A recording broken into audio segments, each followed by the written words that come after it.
wa ala alihi wa ashabihi wa man tabi'ahum bi ihsan ila yaumiddin, amma ba'd.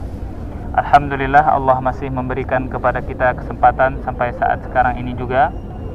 Allah memberikan kepada kita waktu untuk beribadah, untuk bertaubat, untuk melakukan perintahnya, menjauhi larang-larangannya. Salawat dan salam kepada Nabi Muhammad sallallahu alaihi wasallam. Kata Nabi Muhammad sallallahu alaihi wasallam, "Man shalla alayya salatan wahidah, sallallahu alaihi asyra." Allah balas satu salawat kita sebanyak 10 kali. Salawat Allah kepada hambanya itu merupakan berkah dan rahmah. Berkat dan rahmah. Rahmat Allah limpahkan kepada kita sebanyak 10 kali hanya dengan mengucapkan salawat kepada Nabi Muhammad sallallahu alaihi wasallam. Baik, pada sore hari ini kita akan mengulang kembali tentang umrah, haji. Mudah-mudahan kita bisa berhaji semuanya ya. Amin. Kita akan mengulang kembali ibadah umrah, tata caranya, tapi tidak serinci ketika di Jakarta karena waktunya tidak cukup untuk rinci sekali. Kita hanya ulang dari teknis pelaksanaannya saja.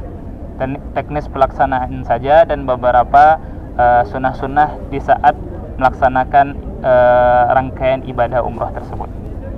Nah, sebagaimana yang kita ketahui bahwasanya ibadah umrah juga disebut dengan haji kecil, yang mana di sana ada tawaf, ada sa'inya. Di haji juga ada tawaf, ada sa'inya. Nah, umrah tersebut juga termasuk haji, adalah ibadah yang kebanyakan adalah ibadah fisik yang paling banyak dituntut dalam ibadah umrah. Sebagaimana zakat adalah ibadah uang, harta, begitu sebagaimana puasa adalah ibadah menahan diri dari makan dan minum dan yang lainnya. Sebegitu juga umrah adalah ibadah fisik. Jadi yang harus kita perhatikan di sini, yang harus kita tekankan di sini adalah fisik kita yang dituntut untuk melaksanakan ibadah umrah dan juga haji. Nah, jadi doa-doa yang diajarkan oleh Rasulullah SAW dalam rangkaian ibadah umrah maupun haji itu tidak sebanyak doa ketika sholat. Ketika sholat itu banyak sekali doanya. Doa iftitah, doa ayat surah Al-Fatihah, baca Al-Quran, doa ketika ruku, doa ketika i'tidal, doa ketika sujud, doa ketika duduk di antara sujud, doa ketika tahiyat, doa ketika tahiyatul akhir. Itu banyak sekali doa-doanya. Sedangkan ibadah umrah itu doanya hanya sedikit. Doa yang maksur yang datang dari Nabi Muhammad SAW hanya sedikit. Dan ini kesempatan yang diberikan oleh Allah Subhanahu wa taala kepada kita untuk memperbanyak meminta dan berdoa sesuai kebutuhan masing-masing. Karena kita berada di rumah Allah Subhanahu wa taala. Nah, jadi ibadah umrah adalah ibadah fisik. Yang paling banyak adalah ibadah fisik. Doa yang maksur dari Nabi yang disunnahkan. Sunnah membaca doa ini, zikir ini ketika ini. Itu hanya sedikit, tidak sebanyak ketika sholat. Tidak sebanyak ketika sholat. Nah, baik, kita mulai, coba perhatikan. Kita mulai rangkaian ibadah umroh kita mulai dari ketika ihram. Nanti kita akan berangkat dari hotel menuju ke miqat. Miqat itu adalah batas akhir seseorang harus berniat ihram. Bukan harus di miqat. Ini harus jadi perhatikan. Bukan harus di miqat, tetapi batas akhir seseorang harus berniat ihram. Kalau lewat dari miqat dia belum ada niat ihram, niat masuk ke dalam ibadah umrah atau haji, maka dia melanggar satu larangan. Nah, jadi miqat itu batas akhir, nggak boleh lewat. Kalau sudah lewat miqat dia belum berniat, maka umrahnya rusak, bukan batal ya. Cuman ada yang rusak, termasuk juga haji. Dia melanggar satu larangan. Jadi itu batas akhir. Tetapi memang lebih afdolnya kita berniat ihram ketika di miqat. Itu lebih afdal. Lebih afdal. Lebih afdal karena kita juga akan singgah nanti di miqat.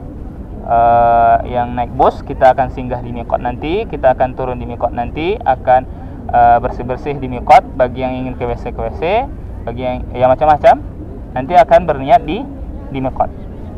Nah, niat ihram itu bukan memakai pakaian ihram, itu beda.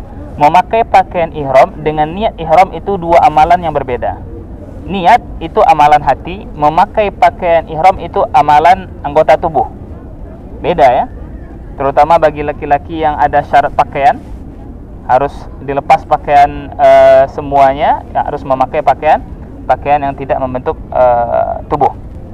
Jadi dua ibadah ini beda. Niat dengan memakai pakaian ihram itu beda. Jangan disamakan. Karena masih ada beberapa orang yang menyamakannya. Saya belum berihram, yang dia maksud belum memakai pakaian ihram. Ihram yang dimaksud di sana sebenarnya adalah niatnya sendiri. Niat itu di dalam hati. Oke, baik. Nah, yang kita akan bahas sekarang adalah niat. Nanti pakaian yang kedua pakaian. Niat ihram pertama sekali niat itu berada di dalam hati dan datang sunnah dari Nabi Muhammad SAW untuk melafazkannya. Di buku juga ada atau sebelumnya juga pernah diajarkan labbaik Allahumma umrah atau labbaika umrah atau Allahumma labbaik umrah. Itu sudah hafal kan semuanya? Sudah hafal? Ada yang belum hafal? Jangan sampai niat juga ngelihat buku lagi. Niat masa harus lihat buku lagi.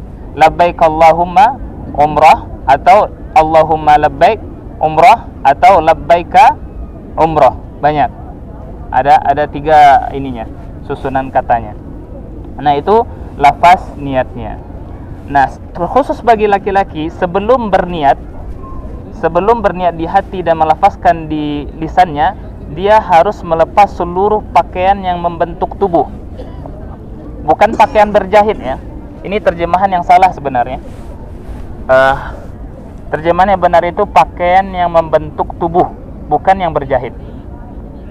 Karena kain ihram itu berjahit, kalau nggak dijahit nggak jadi kain dia. Nah, jadi pakaian yang dilarang itu pakaian yang membentuk tubuh. Ini khusus laki-laki, kalau perempuan tidak. Khusus laki-laki, pakaian yang dilarang itu pakaian yang membentuk tubuh. Ini seandainya misal jubah ini besar misalkan, jubah seperti jubah Pak Reza misalkan, jubahnya besar misalkan, panjang, dia nggak dapat pakaian ihram.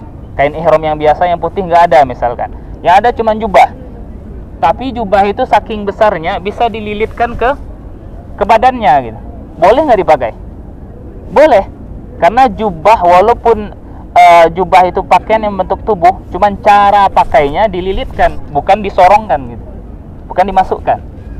Oke, bisa dipahami sampai di sini? Jadi yang dilarang itu membentuk tubuh, bukan pakaian berjahit. Karena seluruh pakaian pasti berjahit. Bahkan mungkin ihram pun ada jahitnya kan. Ada tulisan nanti kan amartur gitu. Ada jahitannya tuh. Sarung juga bisa kalau sarungnya besar. Tapi bukan disorong gitu, tapi dililit. Begitu juga kain panjang misalkan yang biasa dipakai oleh orang Indonesia untuk menutup orang meninggal. Kain panjang itu bisa juga, cuma nggak lazim aja kan dipakai orang. Ini biar pemahaman kita, ilmu kita bertambah tentang pakaian ihram. Jadi pakaian ihram yang dilarang itu adalah pakaian yang membentuk tubuh. Membentuk tubuh contohnya ada tangannya, ada kakinya. Ini membentuk tubuh. Makanya dilarang memakai peci, memakai topi, dilarang memakai sepatu karena membentuk tubuh. Oke. Jadi pertama niat ihramnya, yang kedua khusus laki-laki tidak boleh memakai pakaian yang bentuk tubuh, termasuk celana dalam, termasuk singlet. Kecuali kalau darurat, misalkan kalau dia sakit hernia misalkan, ya tidak apa-apa karena hernia ada pakaian khususnya kan. Nah, itu darurat, tidak masalah. Nah, jadi ini khusus bagi laki-laki. Sedangkan perempuan, pakaian yang boleh dia pakai terserah hanya saja pakaian yang menutup aurat. Tidak harus putih, tidak harus hitam, tidak harus kuning, tidak harus macam-macam gitu. Seperti pakaian biasa saja. Seperti pakaian biasa saja. Tidak ada syarat khususnya. Nah, jadi nanti ketika kita di miqat, bersih-bersih, yang ingin berwudu, yang ingin mandi, yang ingin sholat 2 rakaat, lalu setelah itu naik ke bis lagi, berniat ihram di bis. Niat ihramnya di bis. Ini anak ajarkan afdalnya ya, lebih utamanya, karena Rasulullah SAW berniat ihramnya itu ketika menaiki tunggangan, ketika menaiki kendaraan, dan kita nanti akan berniat ketika menaiki kendaraan. Baik. Nah, ketika di bis itu semua laki-laki sudah melepaskan pakaian-pakaiannya, hanya memakai kain ihram saja. Nah, lalu setelah kita setelah berniat dan melafazkan talbiyah labbaik Allahumma umrah, setelah itu perbanyak talbiyah. Labbaik Allahumma labbaik, labbaik la syarika laka labbaik, innal hamda wan ni'mata laka wal mulk la syarika lak. Perbanyak itu terus sampai kapan? Sampai lihat Ka'bah. Sampai masuk akan memulai tawaf. Sampai udah kelihatan Ka'bah baru berhenti bertalbiyah. Jadi berbanyak talbiyah terus.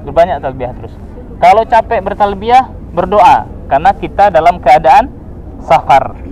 Capek berdoa, berzikir. Apa zikirnya? Terserah, apapun zikir yang ibu hafal. Astaghfirullah, subhanallah, alhamdulillah, la ilaha illallah, Allahu akbar. Terserah apapun zikirnya.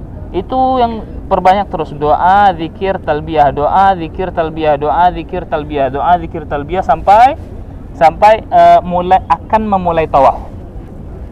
Nah, sampai akan memulai tawaf. Nah, ketika kita akan memulai tawaf, ini singkat saja ya, hotelnya di skip aja gitu. Masuk hotel, setelah dari hotel check in, baru kita akan berangkat ke masjid haram maksudnya. Lalu kita masuk masjid haram, jangan lupa adab masuk masjidnya. Dahulukan kaki kanan, baca doa atau zikir, masuk masjid. Lalu kita akan memulai tawaf. Nah, sekarang ibadah tawaf. Nah, ketika tawaf nanti besok insyaallah akan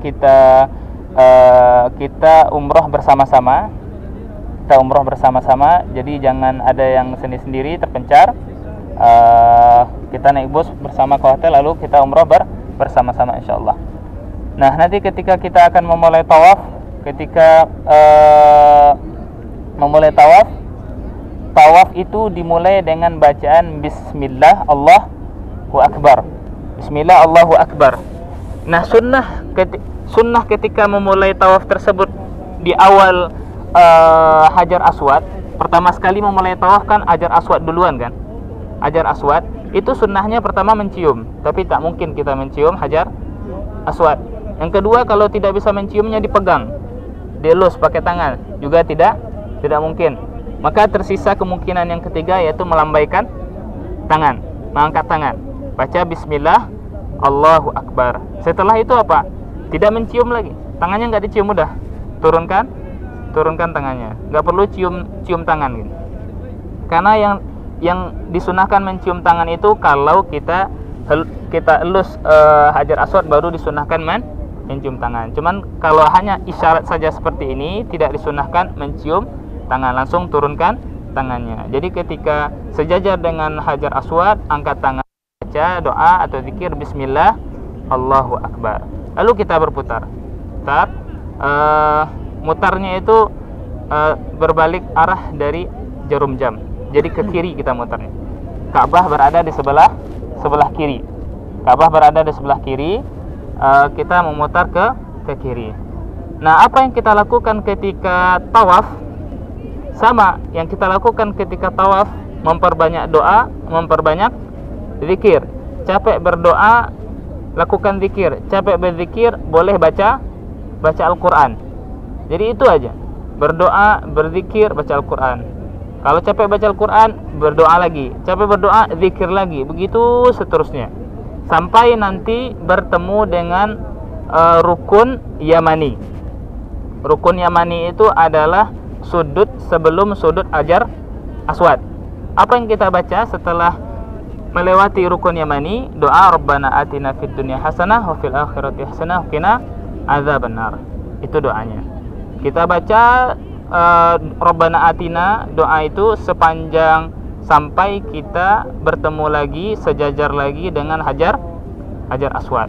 Ketika bertemu Hajar Aswad, baca lagi Bismillah, Allahu Akbar. Berarti sudah berapa putaran? 1. Begitu seterusnya sampai 7 kali putaran. Nah, ini selesai ibadah tawaf.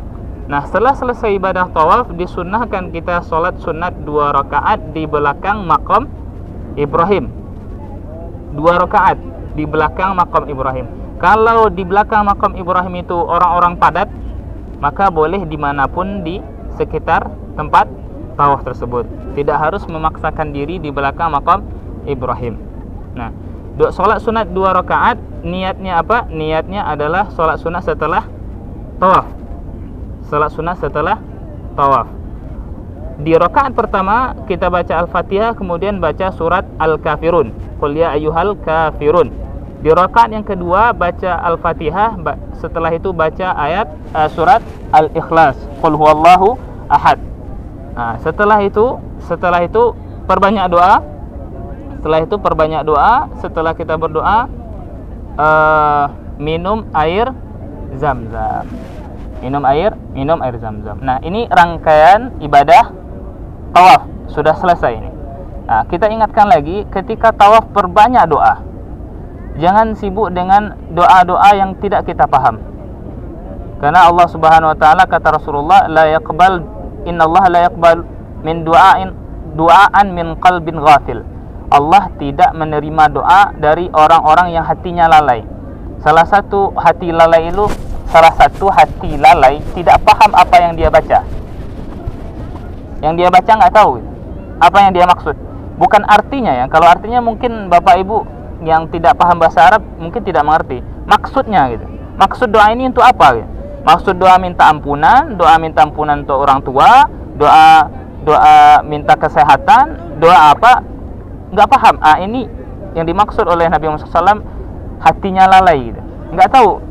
Doa itu hanya sekedar mantra saja gitu. Dia baca tapi nggak paham dia minta apa gitu. Gimana Allah mengabulkan doanya? Dia nggak paham dia minta apa. Ini yang Anda maksud bukan artinya ya. Kalau artinya bisa jadi banyak kita nggak tahu arti perkata. Bukan itu. Tapi maksud dari doa ini apa? Maksud minta ampunan, minta rahmat, minta keberkahan, minta kesehatan, macam-macam. Maksudnya saja harus kita pahami. Jadi baca doa yang kita memang khusyuk hati kita dalam doa tersebut. Perbanyaklah berdoa ketika tawaf. Jadi selesai Bismillah Allahu Akbar, perbanyak doa. Minta apapun yang kita minta kepada Allah Subhanahu wa taala sesuai kebutuhan kita masing-masing. Karena masalah hidup kita pasti banyak. Masalah anak, istri, suami, cucu, menantu, tetangga yang ngerebut tanah misalkan, kerja, mau pensiun, kena pecat, macam-macam. Itu banyak sekali masalah dunia. Baru dunia aja, belum lagi akhirat. Jadi minta sebanyak-banyaknya kepada Allah Subhanahu wa taala. Jangan sibuk dengan doa-doa yang tidak kita paham. Kalau paham doa tersebut boleh silahkan baca. Kalau memang paham apa yang dimaksud ya. Cuma baca saja tapi tak paham maksudnya apa, itu hatinya lalai sebenarnya. Hatinya lalai. Nah, setelah ibadah tawaf kita selesai, setelah minum Zam-Zam, kita pergi ke tempat sa'i, melakukan sa'i. Sa'i itu adalah bolak-balik antara Bukit Safa dan Bukit Marwah. Bukit Marwah atau Bukit Safa? Safa dulu. Marwah dulu apa Safa? Ada yang Marwah bukan? Safa. Ya, insyaallah. Berarti ikatannya masih kuat nih. Jadi mulai Safa terlebih dahulu. Mulai dari Safa. Nah, nanti kita perhatikan bukitnya sudah tak terlihat lagi ya. Karena sudah dibangun oleh kerajaan Arab Saudi. Jadi bukan kayak bukit Uhud gitu. Capek dakinya enggak. Itu sudah dibangun seperti bangunan, jadi sudah tak terlihat lagi seperti bukit. Terlihat seperti bangunan saja gitu. Nanti kita mulai di Safa terlebih dahulu. Nah, ketika kita akan mendekati Bukit Safa, baca ayat Innas Safa wal Marwata min sya'airillah. Oke. Itu kalau belum hafal silahkan lihat di dalam Al-Quran atau dalam bukunya ada kayaknya. Innas Safa wal Marwata min sya'airillah. Cukup sekali itu saja ya. Sekali itu saja ketika pertama kali naik akan mendekati Bukit Safa. Nanti ketika di Marwa tidak baca itu lagi. Ketika balik lagi ke Safa tidak baca itu lagi. Jadi Inna Safa wal Marwata min sya'airillah itu cukup sekali ketika pertama sekali mendekati Bukit Safa. Oke. Nah, ketika sudah sampai di Bukit Safa, nanti akan kita tunjukkan. Ketika sudah sampai di Bukit Safa, kita baca zikir. Zikir dan doa 3 kali. Zikirnya yang singkat, la ilaha illallah wahdahu la syarikalah lahul mulku wa lahul hamdu wa huwa ala kulli syai'in qadir. Bisa juga teman, la ilaha illallah wahdah, la ilaha illallah wahdah nasara abdah wa anjaza wa'dah wa hazama ahzaba wahdah. Itu yang panjangnya. Yang pendek yang seperti yang pertama kita baca tadi, la ilaha illallah wahdahu la syarikalah lahul mulku wa lahul hamdu wa huwa ala kulli syai'in qadir. Itu zikir. Lalu setelah zikir itu berdoa. Ini terhitung satu kali. Zikir doa 1 kali. Zikir doa 2 kali. Zikir doa 3 kali. Oke, ana ulangi. Zikir doa 1, zikir doa 2, zikir doa 3. Berarti itu sebanyak 3 kali. Doanya apa? Doanya terserah, apapun yang ingin diminta. Yang belum kawin, ingin nikah. Tunjuknya kemana nih? Minta ingin menikah. Yang belum dapat pekerjaan, minta dapat pekerjaan. Ingin masuk surga. Semua ada yang nggak mau masuk surga? Nggak mau pulang dulu kali ya. Semuanya ingin masuk surga, minta kepada Allah Subhanahu wa taala. Ingin mati syahid, minta kepada Allah Subhanahu wa taala. Jadi doa terserah apapun doanya. Minta supaya Allah lunakkan hati kita, supaya enggak gampang marah sama keluarga gitu.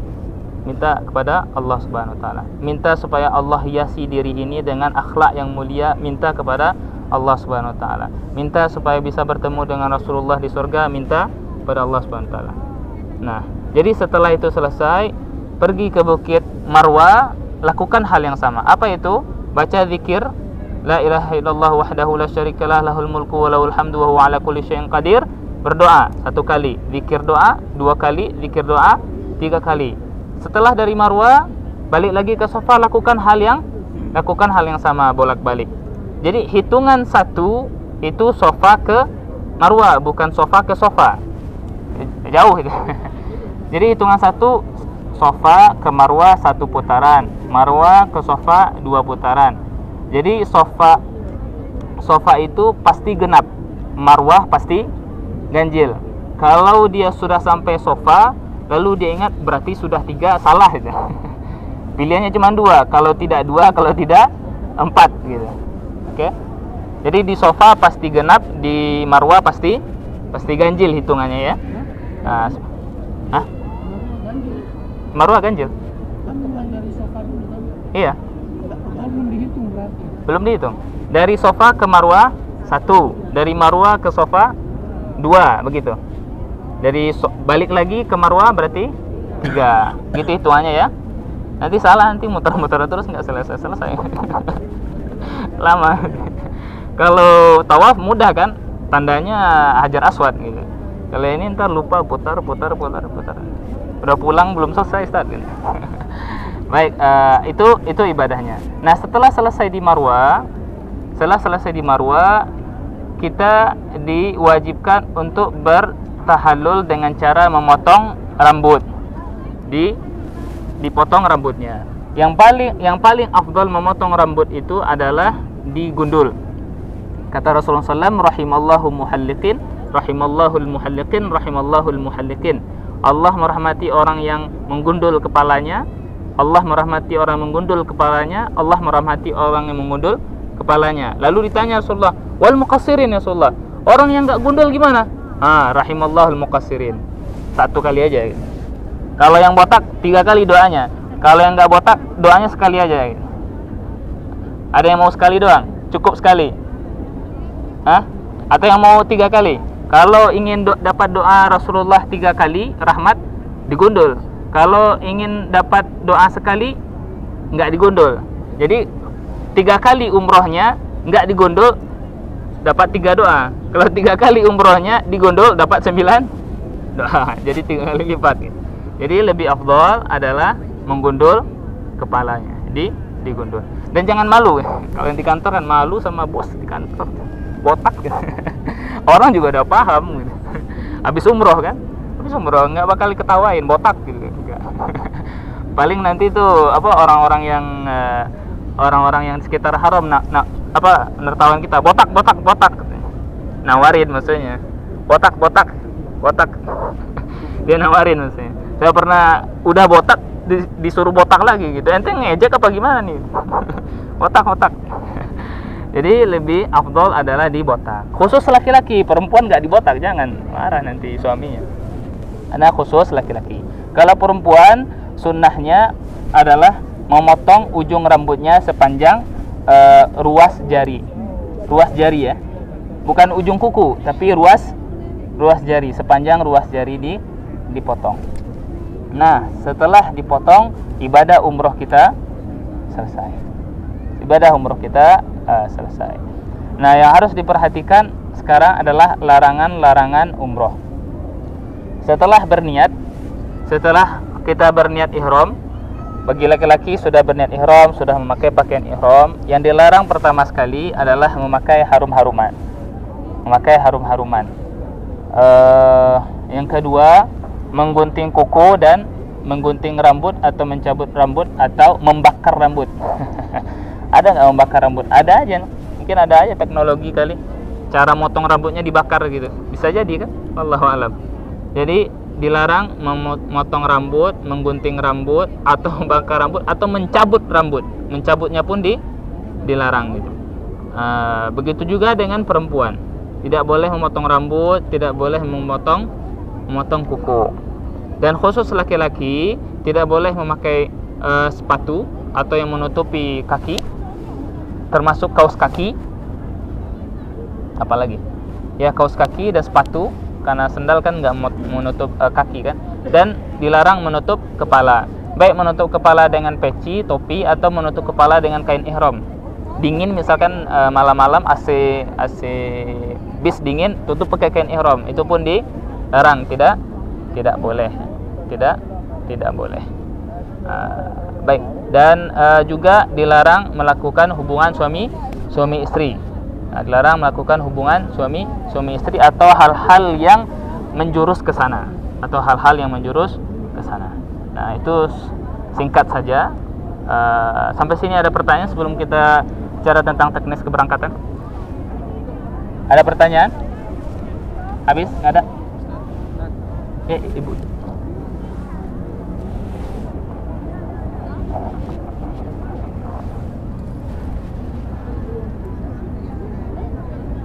Di belakang makam Ibrahim.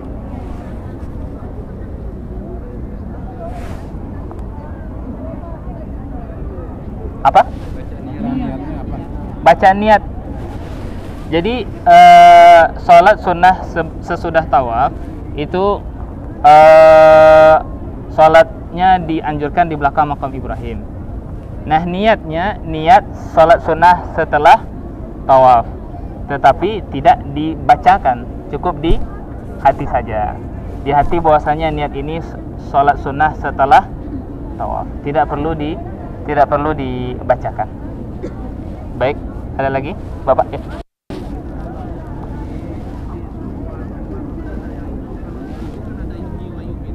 Apa?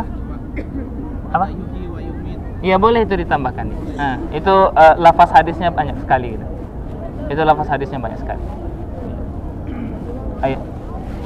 Kalau misalnya kita umroh besok, besoknya kita umroh sendiri dari mikot sendiri dan sebagainya. Kan kita udah botak nih di hari pertama. Itu apakah benar tahalulnya, Ustaz? Sendiri apa sama istri? Iya, berdua. Oh, keren sendiri. Jadi itu yang untuk maksud umroh sekali lagi kan. Nah, sebelum Anda menjawab pertanyaan antum, Nabi Muhammad SAW kurang lebih 4 kali beliau umroh, 4 kali semasa hidupnya. Beliau selama beliau umroh, sekali beliau melakukan perjalanan, beliau hanya umroh sekali saja, tidak mengulang umroh lagi, tidak mengulang umroh lagi. Jadi yang lebih afdal ketika kita telah selesai melaksanakan umroh di Mekah, yang lebih afdal adalah memperbanyak tawaf, bukan umroh lagi. Ini ana menunjukkan apa yang lebih afdal, biar kita lebih dekat kepada apa yang diajarkan oleh Rasulullah SAW, apa yang dilakukannya. Jadi Nabi melakukan tidak pernah umroh sekali lagi atau berulang-ulang kali. Yang dianjurkan oleh beliau adalah memperbanyak tawaf. Tawaf apa tawafnya? Tawaf sunnah biasa saja, seperti tawaf biasa, lalu setelah tawaf salat sunnah 2 rakaat, dan tidak ada tahallul, karena tahallul itu adalah ibadah, rangkaian ibadah umroh, sedangkan tawaf yang akan dilakukan setelah umroh itu bukan rangkaian dari ibadah umroh. Jadi saran ana tidak umroh sekali lagi, cukup umroh 1 kali, lalu setelah itu memperbanyak tawaf. Tawaf tiap hari, tawaf tiap jam, terserah, tawaf terus gitu. Jadi memperbanyak tawaf. Baju ya sudah tidak ada larangan-larangan lagi. Ketika tawaf sunnah tidak ada larang-larangan lagi. Cukup berwudu. Oh ya, nak lupa tadi kan tawaf harus berwudu ya. Tawaf harus berwudu. Harus suci dari hadas besar dan hadas kecil. Kemarin ada yang mengatakan kalau salah seorang anggota keluarga sedang haid. Nah, kalau masih haid, silahkan berniat ihram nanti. Lalu ketika di Mekah, tunggu haidnya selesai dulu. Tunggu haidnya selesai baru melaksanakan tawaf dan sa'i. Nah, kalau ini seandainya aja ya, seandainya sampai dia balik lagi haidnya nggak selesai, silahkan tawaf saja, karena itu hukumnya darurat. Tidak ya, nggak selesai, mungkin haidnya 15 hari mungkin paling lama kan. Waktu kita di sini cuma 10 hari misalkan. Ini kalau ya seandainya saja gitu. Seandainya saja kalau tidak selesai juga, maka silakan tawaf dan sa'i, lalu minta ampun pada Allah Subhanahu wa taala. Cuman tunggu dulu beberapa saat, mungkin akan selesai, maka tunggu dulu. Baik.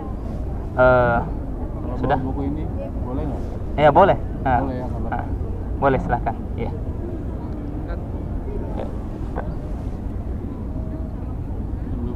Ya.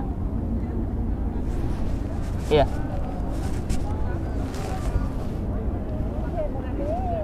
Iya. Jadi kalau melakukan sholat tawaf sunnah, tata caranya sama seperti umroh. Tawafnya saja ya.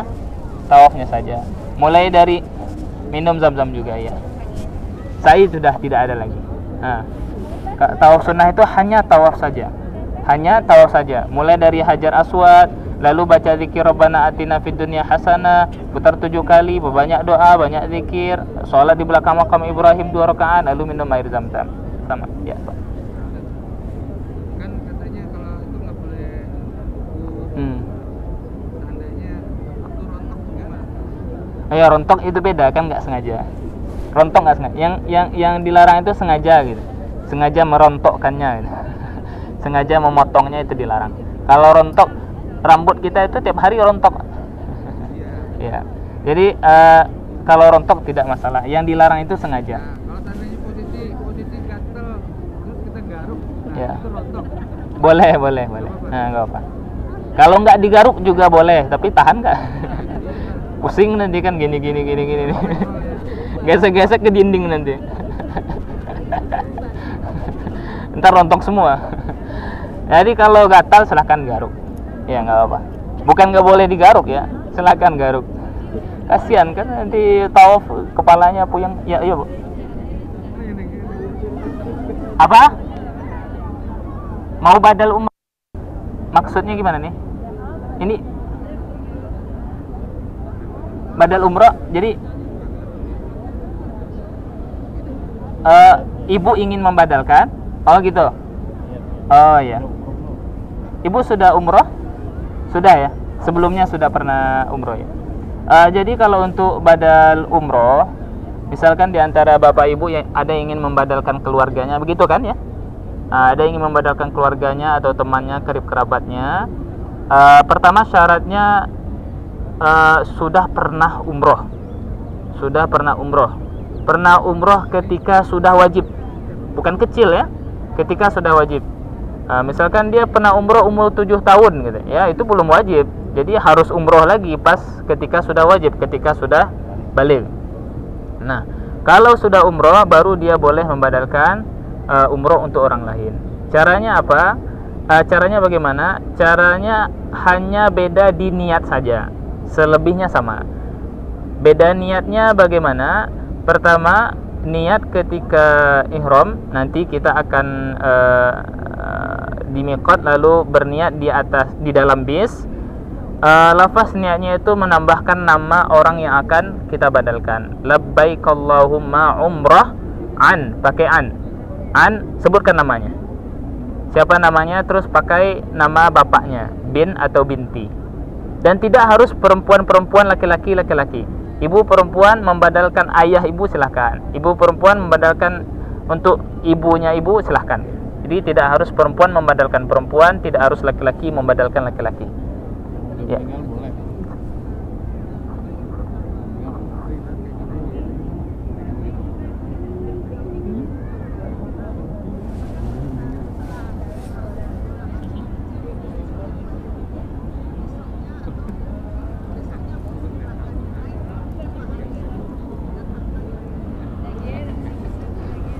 Iya, maksudnya umroh lagi kan? Ya membadalkan. Ibu misalkan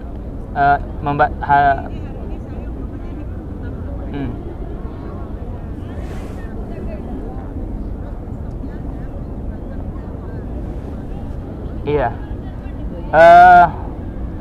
Ana ingin menunjukkan yang lebih afdal. Yang lebih afdal itu dalam satu kali perjalanan, satu kali umroh saja. Nah, itu.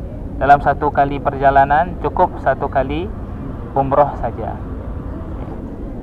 Baik. Dan orang yang dibadalkan tersebut syaratnya pertama sudah meninggal atau sakit menahun, sakit yang memang tidak diharapkan sembuh, sakit yang tidak mungkin sembuh rasanya menurut akal manusia ya, menurut akal manusia tidak mungkin sembuh. Baik, ada lagi? Sudah ya, sudah tidak ada pertanyaan. Kita untuk teknis keberangkatan besok, koper silahkan kumpulkan di depan kamar masing-masing, baik koper kabin ataupun koper tas kabin ataupun tas bagasi, atau tas yang ingin dia masukkan ke bagasi. Mungkin ada beberapa di antara ibu yang ingin membawa tas kabinnya ke dalam mobil, silahkan. Jadi keluarkan tas atau koper yang ingin dimasukkan ke dalam bagasi ya, ke dalam bagasi bis di luar kamar. Kapan maksimal? Jam 8. Jam 8 sudah di luar. Oke, atau jam 7 juga nggak apa-apa, silakan. Ini maksimal saja ya, paling lambat jam 8. Karena nanti saya akan suruh billboy-nya untuk ngambil nanti.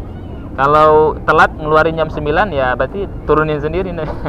Enggak, biar saya bantu nanti insyaallah. Nanti baju ihramnya udah dikeluarin ya, diambil dulu. Iya, jadi yang akan diturunkan, yang akan dimasukkan ke bagasi silahkan keluarkan di luar kamar, maksimal paling lama jam 8 sudah ada di luar kamar. Jadi barang-barang yang ingin dipakai atau barang-barang yang ingin diambil ketika masa perjalanan ya silahkan bawa ke tenteng ke atas gitu. Bisa dipahami sampai sini? Nah, kita besok akan berangkat insyaallah setelah zuhur. Jadi usahakan Bapak Ibu semuanya sebelum zuhur makan siang dulu. Restoran buka jam setengah 12. Saya sudah konfirmasi restoran buka jam setengah 12 insyaallah.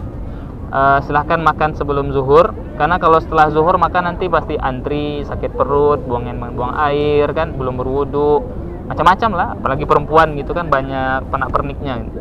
Nah, jadi usahakan sebelum zuhur sudah makan. Jadi setelah zuhur nanti hanya tinggal beres-beres saja, beres-beres yang perlu beres-beres sedikit, karena waktu kita sangat mepet. Kita usahakan secepat mungkin kita umroh ketika sampai Mekah, karena tengah malam nanti dingin sekali karena musim dingin sekarang, nanti takutnya ada yang punya sakit asma atau sakit yang lain kambuh takutnya kalau terlalu dingin kan. Jadi kita usahakan secepat mungkin kita umroh, makanya secepat mungkin juga kita berangkat ke Mekah. Jadi setelah selesai sebelum zuhur makan, usahakan semuanya sebelum zuhur makan. Setelah selesai zuhur balik ke hotel. Nah, di kamar itu hanya beres yang laki-laki hanya untuk memakai kain ihram saja, bukan packing lagi ya, nanti packing lagi lama ntar ya, hanya sekedar untuk memakai kain ihram saja, sekedar untuk memakai kain ihram saja. Dan tas yang di dalam kamar hanya tas yang akan diangkut ke atas mobil, bukan di dalam bagasi. Itu baik. Nanti insyaallah akan kita usahakan bisnya ya. Mungkin ada yang pakai niqab, jelasin tentang niqab. Oh iya. Kita usahakan insyaallah yang naik kita usahakan insyaallah bis jam 1:30 sudah standby di hotel insyaallah. Usahakan, atau mudah-mudahan jam 1 dia sudah datang, jadi kita sudah mulai loading masuk insyaallah. Baik, ada beberapa orang yang ana lihat pakai cadar atau niqab bahasa Arabnya, atau masker ya, itu sama kan, karena dia menutup wajah, wajah. Wallahu alam, yang ana tahu di peraturan ini khusus masker dulu ya, di Arab Saudi masker sudah dicabut, sudah tidak wajib ya, sudah tidak wajib. Jadi nanti ketika kita